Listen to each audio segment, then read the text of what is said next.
Sir?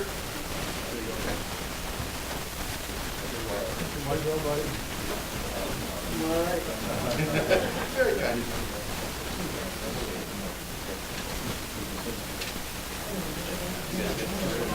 Yeah, I did.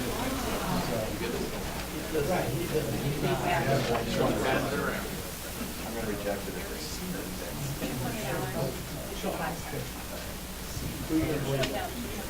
I just asked me.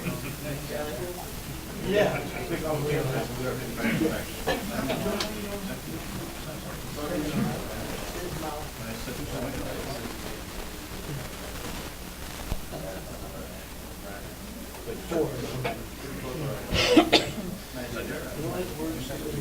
I did set it to that.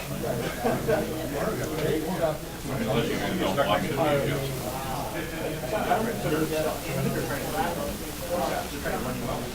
Yeah.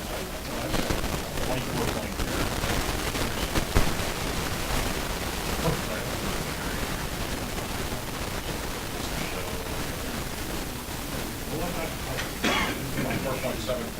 Treasury. 9,000.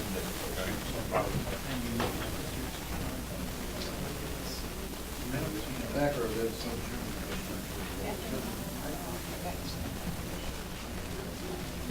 If you want to sign it,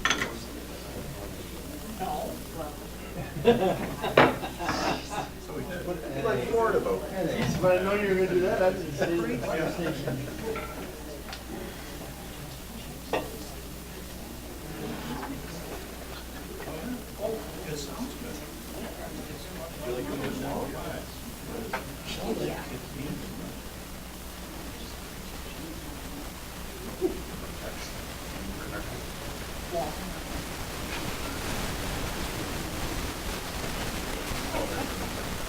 Yeah.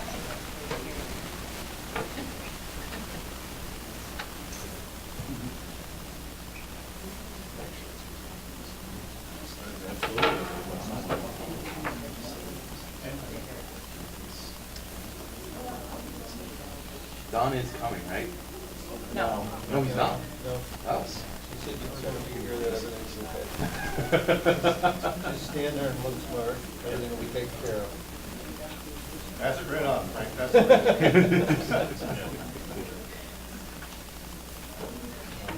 Mother was sad with our procedure, and they got pushed back.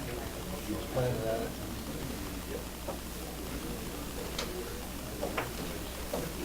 You good? Okay. I'll call the council meeting to order. Yep. Frank Brzezowski. Here.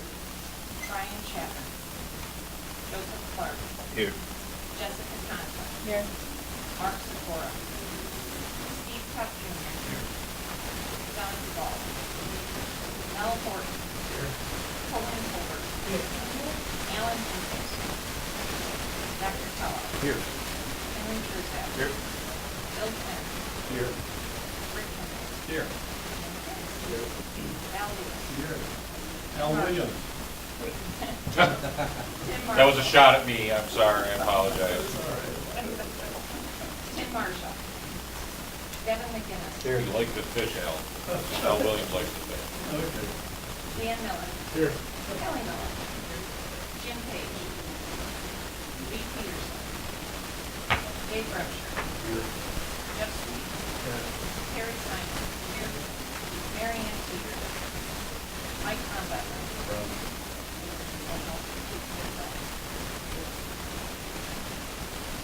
All right, everybody received their minutes from the last meeting, or changes, or anything they wanted back or gone over from previous meetings.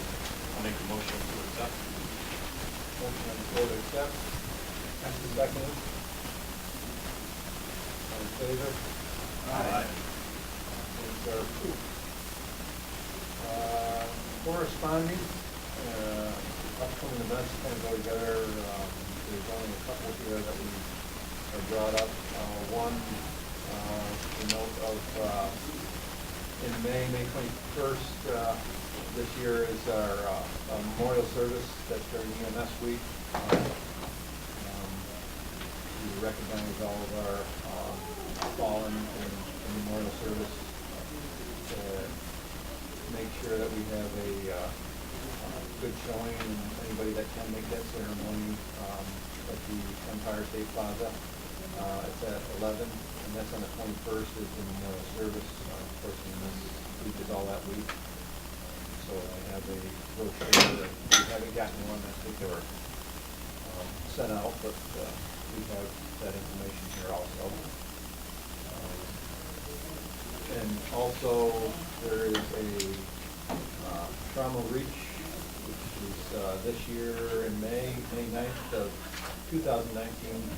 The Genesee River Restaurant and Reception Center in Mount Morris is having a trauma management for rural EMS and community hospitals. It's sponsored by multiple agencies, and like quite a bit of topics to be covered there. And again, if you haven't gotten the brochure or the information on it, we have that here too. So that would do tonight if we haven't forwarded that to you already. Anybody else have anything in their area as far as events coming up or anything they wanted to make note? Okay. So then we'll jump down into committee reports. Start off with systems. Systems Committee met for a short meeting this morning. We had quite a few PAD applications, and I'll bring the originals out first. 7 complete originals. The first was St. Casimir's Church in Elmira, Notre Dame High School in Elmira for the second, General Revenue in Big Flats, the Hilton Garden Inn in Big Flats, the City of Elmira Department of Public Works, New York Sport and Fitness in Elmira, and the Hibernian Center of Chemung County. Systems Committee found those all complete and bring them forward as a seconded motion. Motion on the floor to approve those PADs. So moved. All in favor? Aye. So approved. Okay. The second is we had a PAD original that was not technically complete. It was the Wayland Cohocton School District. We were given 2 forms. One was the most current New York State notice of intent, but not have any signatures on it. Then we had a faxed copy of the previous version of the notice of intent. It was signed back in November of 2018 that did have the signatures, but we are also missing the collaborative agreement for this as well that I just noticed. The Systems Committee did decide just to try and save the Wayland Cohocton School District some time. We said that we would deem it, that we would like to bring it forward as the seconded motion, deeming it as complete pending on the signatures and the collaborative, and receiving the signatures and the collaborative agreement. So we bring that forward as a seconded motion to deem the Wayland Cohocton School District notice of intent to provide public access to Percolation as complete pending on signatures on the most current form. I don't believe we can accept the fax copy of the previous version, and also to receive the collaborative agreement between the healthcare provider. So, seconded motion. Is it appropriate to accept something from a school district that's not complete? And this is and I should say this is not an original, this is an update. Do they accept homework from students that's not complete?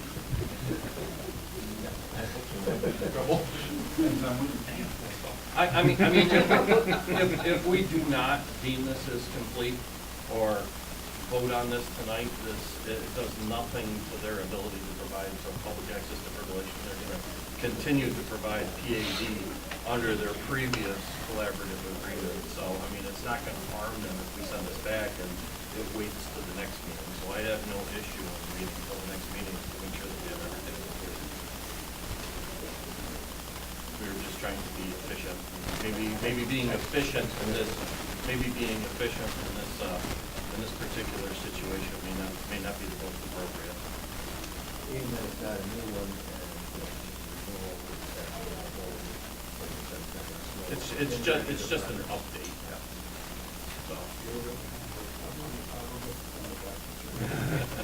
So I can give this back to the program agency and have the program agency send it back to them. Are we gonna accept it though based on just I'm waiting? I'm saying we're gonna, I think we're withdrawing the motion, so I think that's appropriate. I'll withdraw the motion today. So, all right, and then the last is we have 8 PAD updates that were all deemed as complete. And they are Arkport Fire Department, and it's just outside Cornell. Stagecoach Gas, which is a name change, and they're a name change from, let me bring it up there. They're a name change from Arlington Gas, Chemung County, the Corning Country Club, the Village of Horseheads, which includes the Village Hall and all the AEDs and the police cars, the Chase Construction, Wyckoff Gas Storage, and the YMCA of Elmira. The Systems Committee deemed those complete and brings them forward as a seconded motion. but the additional 8 to the floor, second. Everybody in favor? Aye. Aye. Motion carries. Okay. The last thing is we received this. I don't believe that the Systems Committee needs to take any action on this, but I believe it's the Regional Medical Advisory Committee that needs to take action on these, but we did receive from the program agency the Volunteer Ambulance Corps of Bath Medical Director verification with Dr. Werner Raymer as their medical director, so I'm just going to forward that off to the Medical Advisory Committee. Why, thank you. Other than that, the Systems Committee had no further action, and that's the end of the report. Rick, that was also an update to your leadership as well. Okay. So I don't know if the Systems Committee, I don't think, that form was just the medical director verification, or the agency verification, so. It just knows, Okay. as well, and it's an FYI. Okay, all right, so, other than that, there's no other action from the Systems Committee, and then the end of the report. CMAC. So CMAC met mid-January, and the exciting highlights are that CMAC approved the BLS protocols, and now they'll wend their way through everything else they have to go through. Ibuprofen was added to the collaborative protocols for fever, including weight-based dosing for ibuprofen and Tylenol. And a bit of discussion was had on the EMS as an essential services bill, which I think I'll turn over to Al to describe in a little more detail to everybody, if you don't mind me putting you on the spot. Nope, not at all. Some years ago, maybe 4, this essential services bill came out that seemed to be something important to do for EMS. And the New York State Volunteer Fire Rescue and Ambulance NICE-VERA asked me, through Onion, as chair of the Government Affairs Committee, to endorse it. I neglected to do so because we don't know enough about it. So this came up, I sit on now because I'm chairman of the SEMSCO Legislative Committee. This came up at our exec committee that the chair of CMAC wanted to put forth to the CMAC committee a motion to send a letter to the Commissioner of Health embracing essential services and ask for his support for that legislation. I spoke at the executive committee against it, not because I'm opposed to EMS being considered an essential service, because it is, regardless of whether the legislation will pass or not. But we really don't know what the implications, opportunities, or barriers are for this designation as essential services. So I asked a couple people to stand up at CMAC and start to ask some questions on my position. Did so, and he got some interest going from Jeremy Cushman, who is out of Rochester, and a committee was created to look at effectiveness of an essential services designation for EMS in New York State. Well, we looked at a lot of information, had two phone calls on it, and it really doesn't mean a hell of a lot. In essence, it doesn't have the benefits one might think it does. And there's a lot of people out there that say fire and police are not legislated as essential services. Now, I've heard some people say that's not true, but I've heard most of the people I talk to say it is true. They're not, but they're still an essential service. So I believe what's going to come up at CMAC in May is Chairman Cushman is going to start out the discussion by saying we really don't see any benefit of supporting this legislation because it doesn't benefit everybody. Now, it could, if you think about it, benefit some providers under a different label than others. So if it doesn't, in my mind, if it doesn't across the board benefit essential EMS services in every community, why are we doing it? I mean, are we starting to create different tiers of strength of services or whatever? It's fraught with issues, so I don't believe it's going to be supported at CMAC to come to Sunstone either. It's my impression as well. Al, without being too time consuming, can you explain how that would not be equitably designated? Well, just to give you, for instance, there are volunteers that may get some advantage to it, but you know proprietary companies are not going to. You know that definitely. Because volunteers now have access to state grants or federal grants if they apply for them. So that doesn't change that, it doesn't enhance that in any way. Proprietary companies don't and won't, regardless of what happens. They're just exempt because they're private companies. So that set aside, I've got a NHTSA, it's about a 5-year-old position paper. I think I have it here. Let me read the last line. I think I have it in this. We've done a lot of work on this thing. This came out, emerging issues in EMS and 911.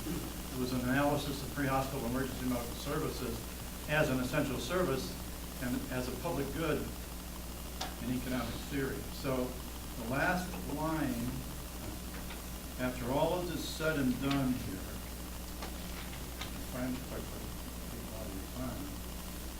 I underline it because it says it all, that there's not,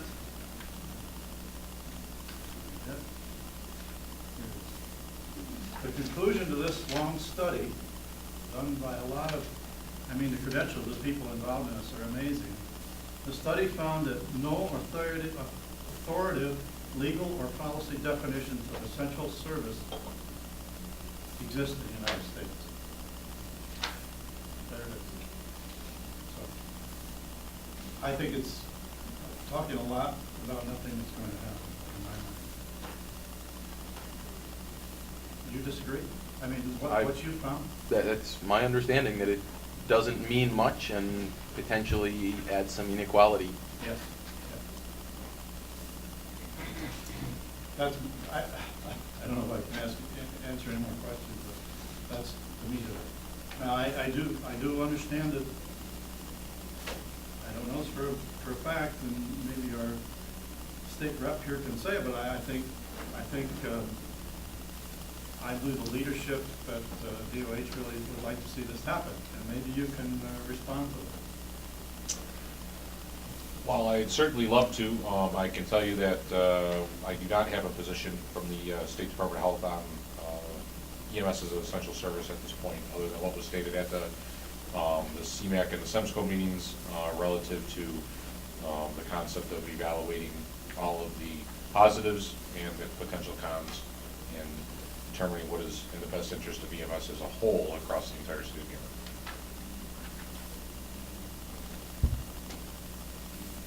In my opinion, I don't know if we want to hitch our wagon to that. I think there's other things we may be able to do in New York State that can give us more benefit. I just, you know, you spend a lot of chips trying to put something like this through that if it has no value, you're wasting a hell of a lot of time. in my mind. As a guy that's spent most of my life in Albany, Onion would not officially embrace this because it couldn't find where it benefited us, and there are other things that have higher priority, like Medicaid, and that's what we're fighting.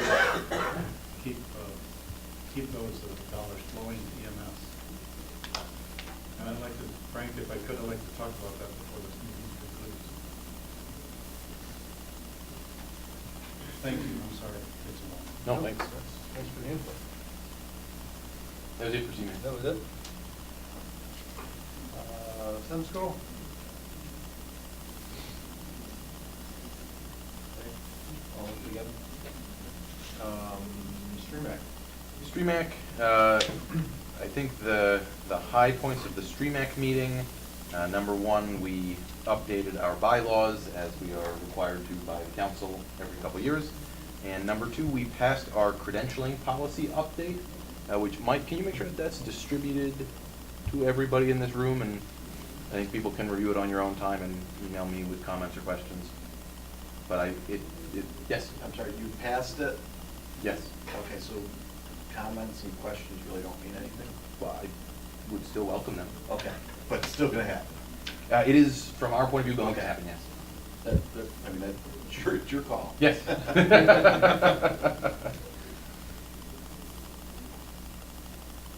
That's all I got. Anything for Zach or before? Questions? Okay.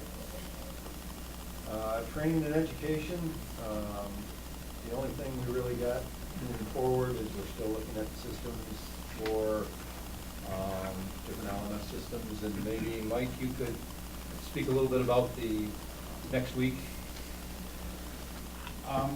We set up a preview with Susie from Central New York to look at their LMS system. And just to kind of give you a quick overview, first up we shopped them all, just like Frank did as well. And the ones that are, the economies just aren't there for small organizations. We really need to use something that's been home brewed. There are two predominant ones in New York State right now.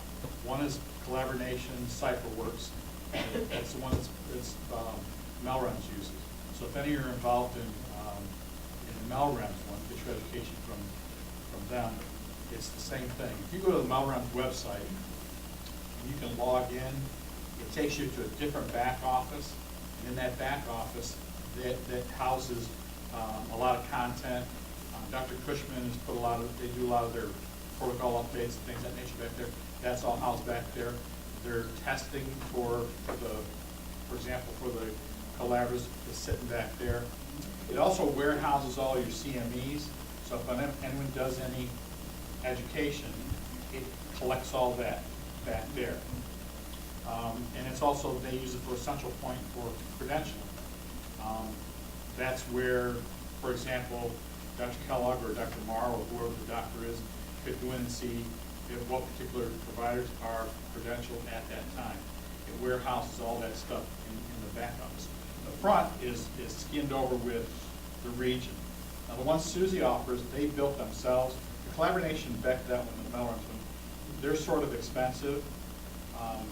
They've got to be, it's actually an outside organization that does it, and I think they're looking at getting $40 or $50 per provider, and they're going to enhance their content, but do you need the content?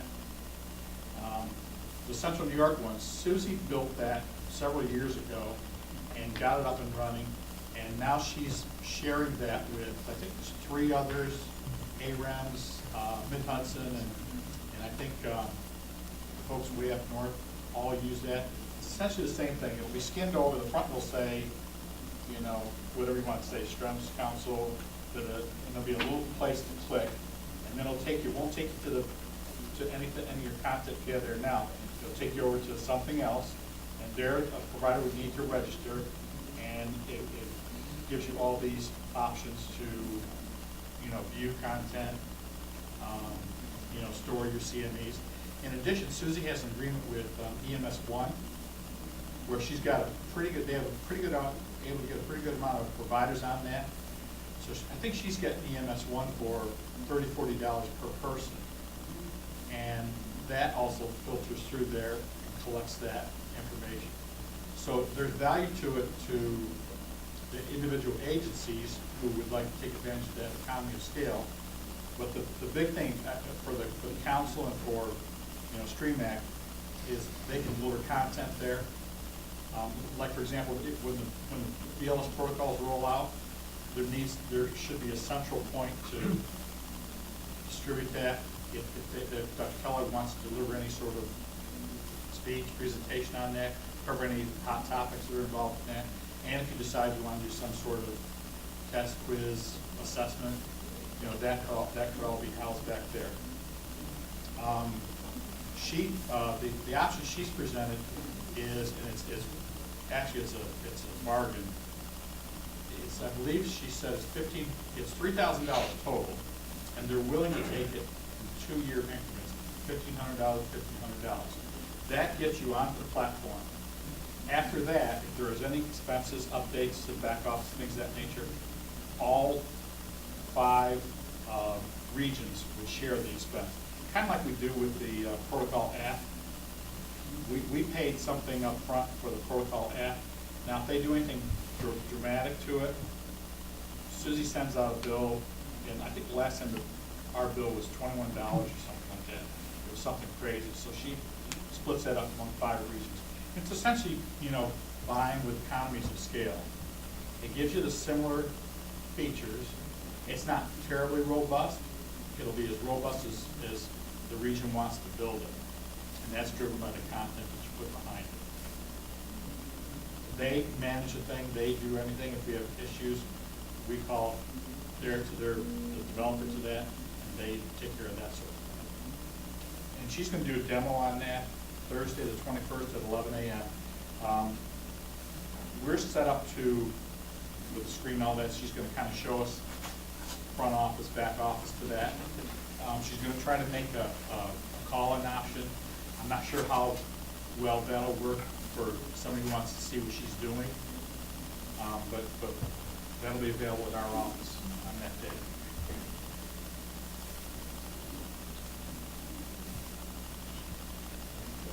Good.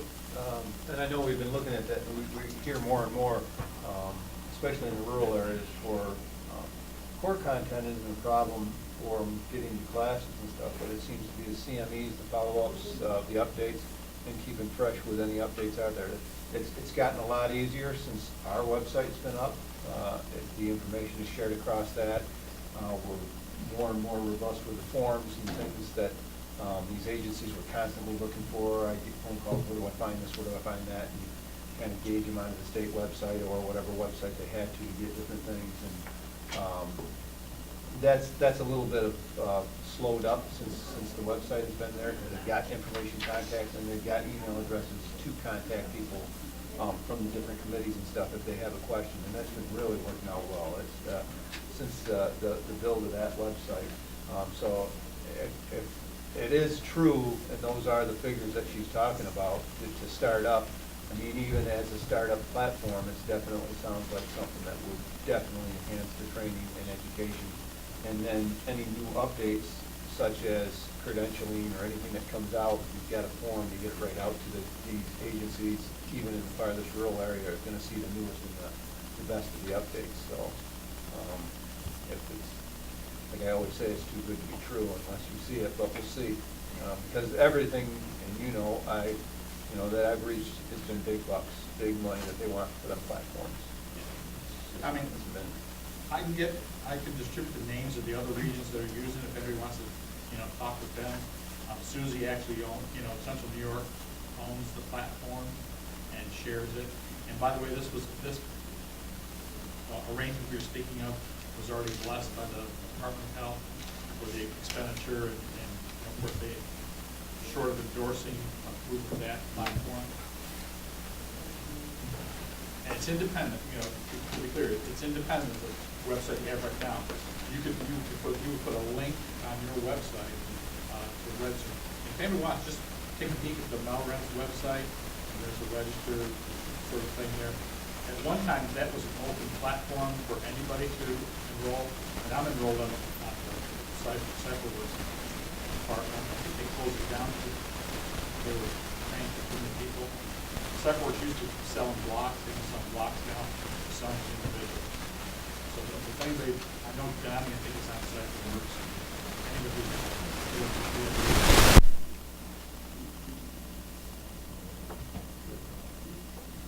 That was it. Anybody else got anything to be brought before training or education?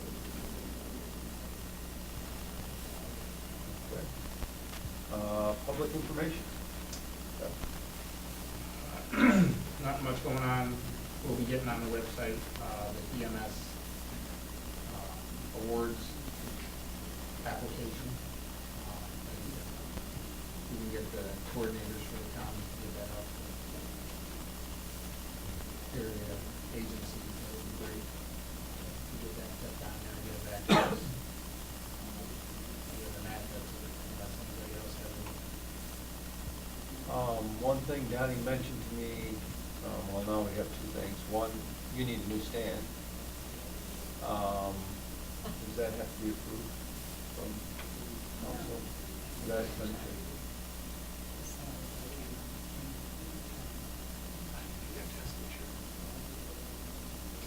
I don't think it would be, I mean, we voted on a budget Okay.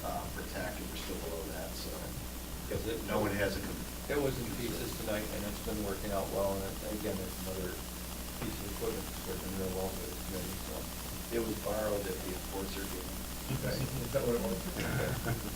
And the other thing was, Donnie said something about a Adobe.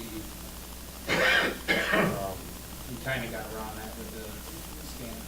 Okay, all right. Things As long as we you're up. need to do to fill it in. It will work for you for Yep. that, for the form? Yep, that's how I got it to work. Okay. All right. Okay. If you need one built, we have it, and build it, shoot it over to your site. Yeah, the scanner got over to the if you just got it. Will that allow you to put forms in so that they can be filled out online? Yep. Because that was pretty easy for Yes. different things like the QA forms and stuff like that. Wait, I'm doing it out there, I got them all already, over the total, I just got them over and all. Okay. Great. QI committee. We have not met, but we do have a meeting on the 18th.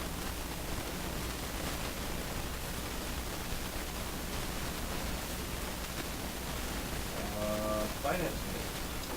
We met tonight, and for the fourth quarter, we spent just shy of $4,000, which includes the 3 scanners, one for each county.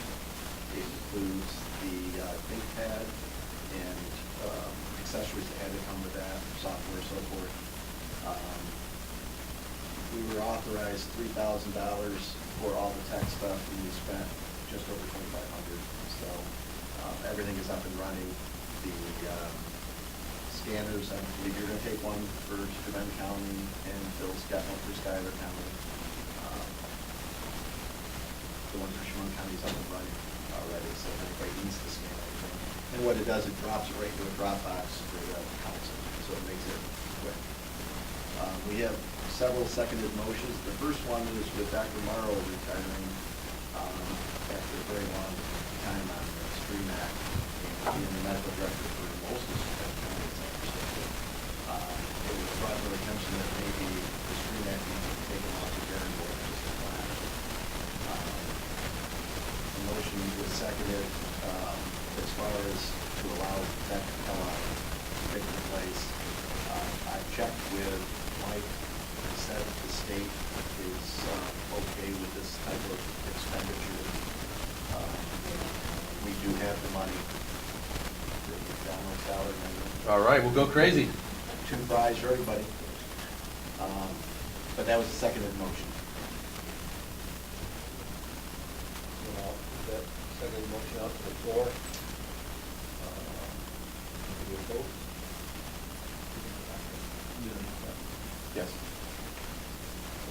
favor? Aye. So moved. Second one was, after some discussion, we thought it would be appropriate to add a line to the budget that everyone was emailed for a $5,000 community education line. That would include protocols for the EMS responders, but also EMS education for the region. And that came together as a seconded motion under the new budget.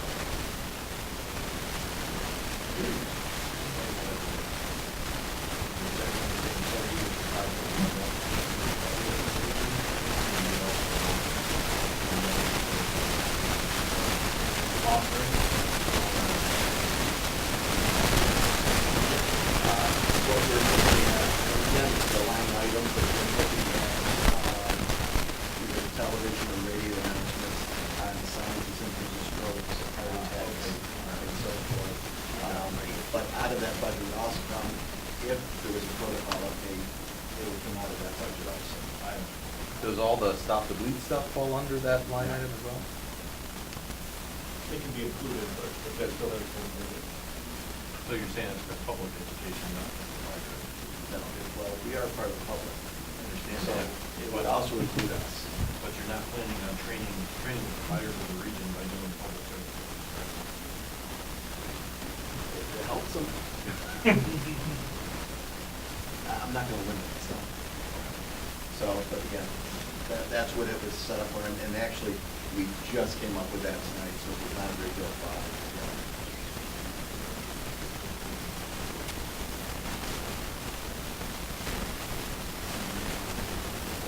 That was the second motion. So, the motion on the floor is to approve the finance budget as so written with the change that they made for the, Anybody opposed, discussion? All in favor? Aye. So moved. The next is, everyone got the budget, will notice there's a regional medical director line item now for $5,000. There's numerous regions, but for some reasons, they won't tell us what regions they are, that pay their regional medical director. This is a line item that can't be spent yet. There has to be a second vote, but we needed to put this as a line item because we have come up with an MOU with the regional medical director, what we require of them, what they require of us. But we were told that it would be a good idea to actually put it as a line item. The only caveat to that is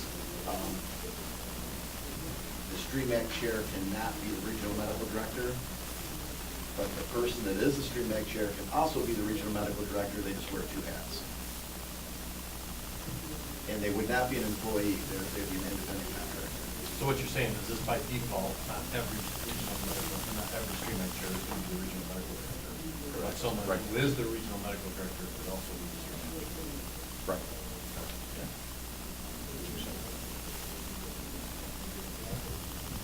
And that's not a second motion, that's just, it's in the budget. So when we look at this, we're gonna decide whether that's something you're gonna want overall in the budget. The last thing that we went over was the LMS, which is not very much jump, as I found out. But I recommend, and we didn't bring this forward as a seconded motion because, quite frankly, I was pretty ignorant on the situation. But I recommend we spend the full $3,000, get the program. If we don't like it, we drop it. If we do like it, great. Everything that we suggested to spend is still gonna leave us with the state with about $7,000 of our money. New truck. So the money is there. We've got 2 weeks left to spend it. If we don't spend it, it's not like we get to keep it. So, again, Mike already talked about the LMS. It seems like a no-brainer to me. The $3,000 is for 2 years. Don't know. Yeah. That's 2 year contract.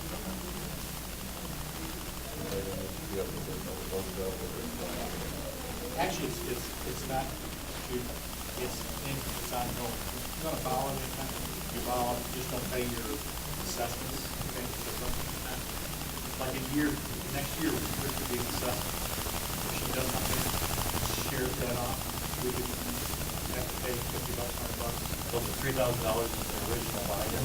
That's buy-in. We're a partner in the LMS. Okay, I get that. So it's not every 2 years we pay another $3,000, it's just the $3,000 is done, and then we just pay ongoing maintenance. Yep. Do we, As they come up. do we need to then allocate more than $3,000 in the budget if we like the LMS and 6 months from now they want more money? We're paying out of this fiscal year, so we really can't allocate for future costs unless we were actually charged them. But there is money in, the budget for those updates. Like this, was regional medical director. But there's money there. That's why she probably said she could do the 1,500 if it was going to address what was in the budget. Right. So actually, we did not come to the seconded motion, but I make that motion now that we do pay the $3,000 for the Central New York's LMS system. I'll second that motion. So I'll put that out to the floor for discussion first. Anybody have any questions? Because that was a lot of information all at the same time. So just clarification, everybody can use the system, correct? Everybody in the region, yes. It's, the platform belongs to the council. So, but what content is going to be on this? Is it the content that we put on there? Or are we also going to have access to the content that the other regions put on there? Or are we going to have access to the educational parts of it, the continuing education parts of it, or? The content that you want, you can put any content on there you want. Central New York is willing to share a lot of their content. And I think that, who's a doctor up there, does a bunch of content. Olson does a lot of content. The other guy. In upstate. I can see it. He was the head of the, collaborative thing. I know what you're talking about. But I guess what I'm asking is, do we have access to all of the other region, what other region puts on there? And they have access to what we put on there, or are we only limited to what we put on there? Anything anybody's willing to share. They all play nice in the sandbox and share everything. So I know Susie's willing to share all of her content, and I know that. I had Chris. Chris Folligar. I know that, Dylan, at one point, Dylan and a couple other doctors did some content for us. We just kind of locked that in place. So any content we would build, it can be as robust as you want it to be. The content that you would look for Dr. Kellogg and his cohorts build would be anything that's specific to this region, or anything that came out of QI or something like that they wanted to hit on. Other than that, it's. But so essentially, if we wanted to create content to distribute to our region, we Yes. could do that. Yes. If we wanted to then share that content with the other regions, we could make that decision. And if they were willing to share content, we could choose whether to incorporate that or not? Correct. Is that? Yep. You'll get a menu. In the back office there, you get sort of a menu of what content you can tap into. And we'll see Susan, it's got pretty much all the content. And with the $3,000 buy-in and whatever the ongoing maintenance costs are, can we put as many providers into that as we want, or is there an additional fee per provider? At this point, because they own the platform, there is no ongoing expense, no additional expenses to the thing, which was the CypherWorks one is an outside for-profit company that's Right. driving it. So they're doing two things. Number one, they need to make money, they need to make a lot of money. And they're also buying content in the CyberWorks one, they've contracted with an individual to build and produce content for them now. I think a lot of you know Terry Taylor. He's actually working with CyberWorks Collaboration, building content. And it's sort of along the lines of CME, but they haven't really rolled that out yet. But to get access to the EMS one content, which is the state authorized CME education, that's an additional cost on top of that? Correct. That's Now, by the say, person. say like an agency, and I'll just throw off like Cornell Fire Department decides that they want to use this platform to do all their continuing medical education through EMS one. Cornell Fire Department could toss in the money and then get access, and would they give access to all their providers through this platform? Yes, and that's a separate and aside agreement with EMS one. We're just partnering in with their buying And power. it gives them a platform to be able to get access to it. Correct. So each individual provider, so if there was somebody out there that just wanted those extra additional CMEs, they could do that on their own, not forcing their whole core to go. They could just pick that up on their own. Correct. That's your option. Anybody who buys EMS one buys EMS one. Some of the agencies, the individuals buy it, and some of the agencies, they buy it for their agency per person. That's all per person. And like I say, it's around, I heard she said $30, $40 per person, which is inexpensive. I think CenterLearn is 60, 65, up to 85 with some people. I think that 24/7 is $69 per person. So she got a good agreement with that. That's just kind of bonus. It really is not part of the LMS platform. And you can opt in or opt out of that. And that's not, it isn't really a council thing, because you're not paying for it. It's just a feature she's throwing out there to help everybody out.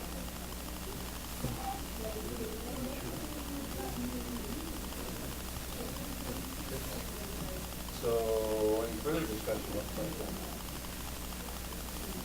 So, I would ask for, barring anything that we see that hits us when they do this evaluation on Tuesday, if there's no red flags that go up, I would ask for approval from council to go ahead and take it. So, all in favor? Aye. Opposed? Motion carried. Boy, they're having a good time over there. That was it for the finance committee. Okay. Executive. He didn't give me anything, so We didn't meet.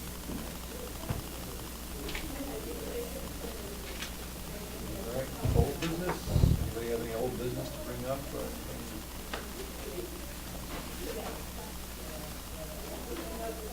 New business? I guess, Frank, if I could talk about Absolutely. executive budget, our illustrious governor's decision to cut Medicaid from EMS.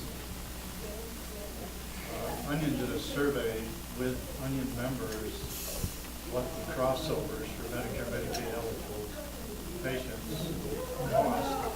It's about $20 million. So we also contacted some of the volunteer provider billers. One of them said alone from the 15 volunteer groups they bill for $3.1 million.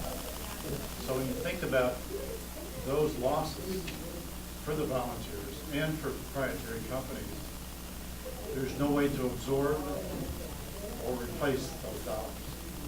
So we've fought really a lot. I've been in Albany tons of hours with a lot of other people trying to convince legislators to re-include crossover and Medicaid supplemental funds in the budget. And at each house we've been lobbying, and they've both included both crossover replacement in the budget and Medicaid supplemental funds. That just happened 13th, 12th, and 13th. So it just happened. Well, that's really good news, but it's not over the finish line. Now there's a consolidated program, several people at the table. We don't know who they are yet. When we know, we're certainly talking to them to decide what really goes forward in a single budget to the government. Now, he's saying there's a $2 billion shortfall. People in the know that I've talked to said it's just politics. It's not really that much, and who knows? More in the state legislature and the government. So I asked Donnie to send out, to make the letters for your consideration to send to our elected officials. If you haven't, it's not too late. Because now the effort is to make sure we keep focused on those EMS dollars, because it's a $500 million hit, I think it is, to the hospitals. It's a $300 million hit to nursing homes. We're small potatoes, we're just around there when it comes down to it. But we lobbied in Albany, and some of you may have been there, but we lobbied with ambulances in Albany on last Tuesday. Brought tons of people from New York City and around the state, EMS workers, and we lobbied along with Haney's, Hospital Association of New York. We did get attention.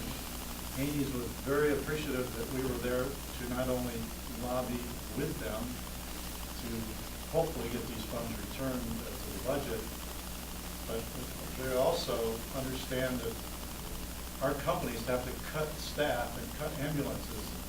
Patients will be waiting at hospitals and nursing homes to be moved. And that's a fact. That's not a fallacy. You have to downsize.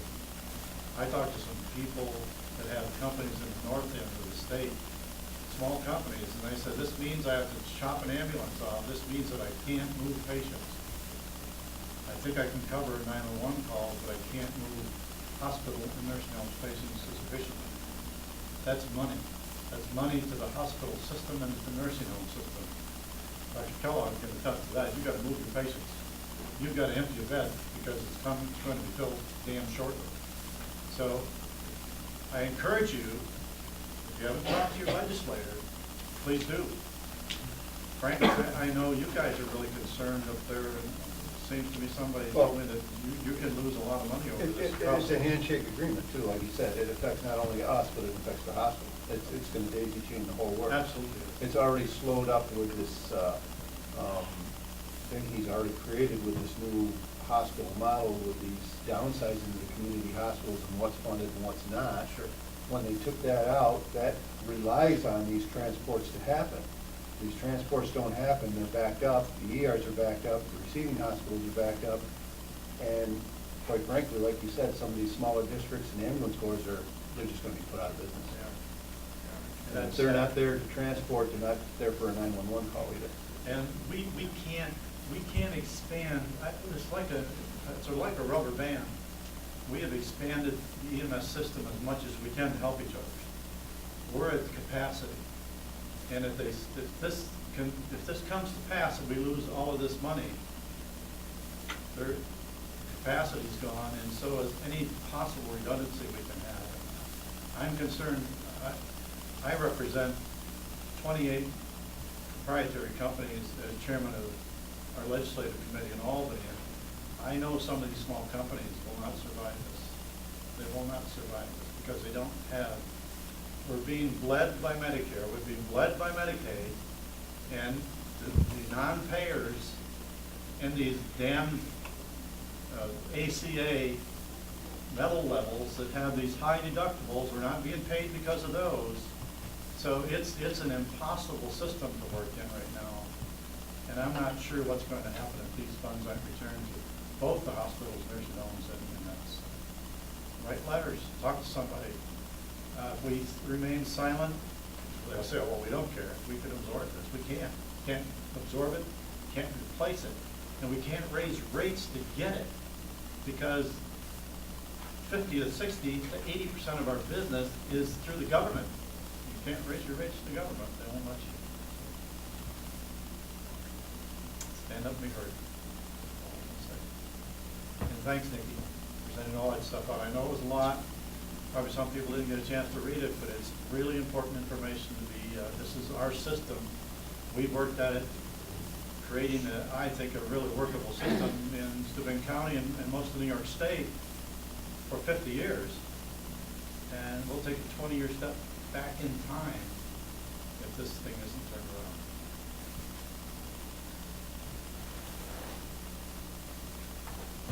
Thanks, Al.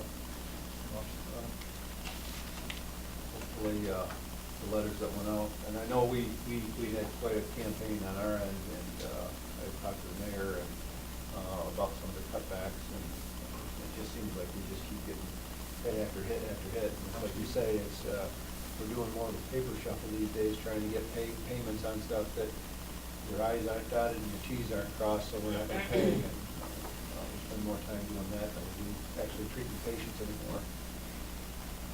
So, anybody else have anything for committee tonight? Our state rep. Just a quick bureau update for you. Just a reminder, the EMT verification is now available online, so if you have folks that are needing that, or you need to verify somebody, you go to our website, you'll find the document you can download, complete, and then email it online, and the turnaround is, I believe, 2 weeks is what we list online. ATS, there was a couple questions tonight relative to that. I know that there was the latest phone call with between the Bureau and the Blood and Tissue Division occurred last week. As far as anything coming out of that, I know that it was a positive conversation, but I don't know that there's anything publicly for changing the process. I can tell you or share with you that the blood and tissue folks are committed to streamlining the process to the best of their abilities within within the realm of their comfort level. So the Bureau is working extremely hard. Typically those conversations involve Bureau leadership all the way to the top. So hopefully we'll get somewhere with that. Obviously we understand that there are only 12 current agencies in the state of New York listed as ATS, or Ambulance Transfusion Services. There was an inaccurate representation of a statement that I saw the other day, so I just want to clarify that. It wasn't in this region, but no one said to go and break the law if you need to transfer a patient with blood. What the statement that was made was certainly we understand that there may be opportunities or situations where people may choose to violate the law because they don't have another option. In that instance, understand that that is still in a violation and that you will get a strongly worded letter to correct that problem. So we certainly encourage those to reach out to the Wadsworth folks, and that address has been shared. I can share that again, certainly, but reach out and ask for the application and the most current documents and so forth so that you can fix the ambulance transfusion stuff for your agency if it applies. EMS mutual aid continues to be a hot topic, so please make sure that you're familiar with 1206, and please make sure that you are doing that. The regional councils are tasked with reviewing, updating, and validating and approving mutual aid documentation. So the process, 1206 details out the process, where it starts at the agency, goes through the county coordinator, and then comes to the regional council for approval. And the regional we ask that the regional council via the program agency forwards it to the regional office so that we have it associated with the agency's file.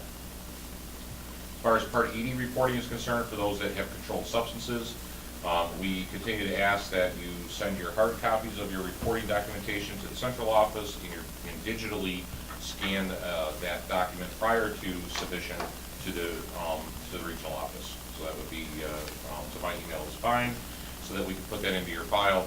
Our goal continues to be to go electronic. That is certainly a goal of the Bureau, is to go as electronic as absolutely possible.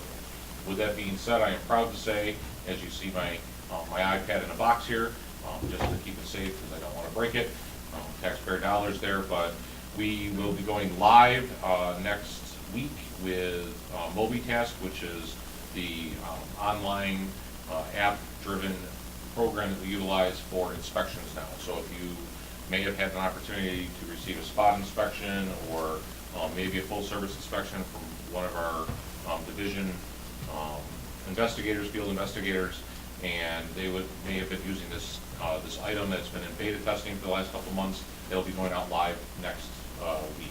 The nice part about that is when we close out an inspection on the device itself, it actually auto-generates an email to the agency contact. So with that being said, I get on my soapbox about agency contact information. Please make sure that you're updating your agency contact information and flowing that information through the program agency to the regional office, and then we'll flow it up to the central office.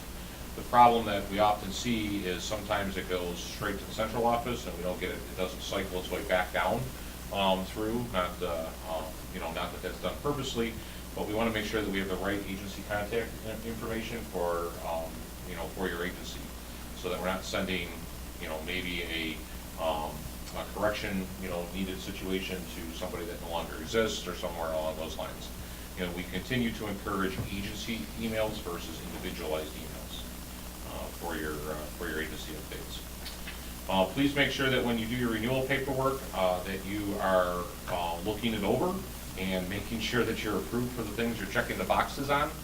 We are often finding situations where people are checking things such as, we do CME research, when they have never actually been approved by the state to do CME research, and then we find out when they submit their request for certification, recertification, and they get a denial letter. So with that being said, if you're in the CME program, please make sure that you are not moving on to a different portion of that program. For instance, going from the normal original CME-based program to 100% CME without having the entire process completed, and a notice from Gene Myers himself saying you are good to go with 100% CME. So I know that may sound mundane for some, but that is extremely important in that regard. Agency closures, we continue to see some of that. Again, we refer you to policy statement 1309, and in that policy statement, it asks for you to notify certainly the department and the regional council relative to any idea that there is an agency closure. Our goal is to not see closures. Our goal is to work with agencies to either find ways for them to stay functional, or collaborate with other agencies or merge or whatever the case may be, but certainly not to create an overnight public health crisis because an agency closed the doors.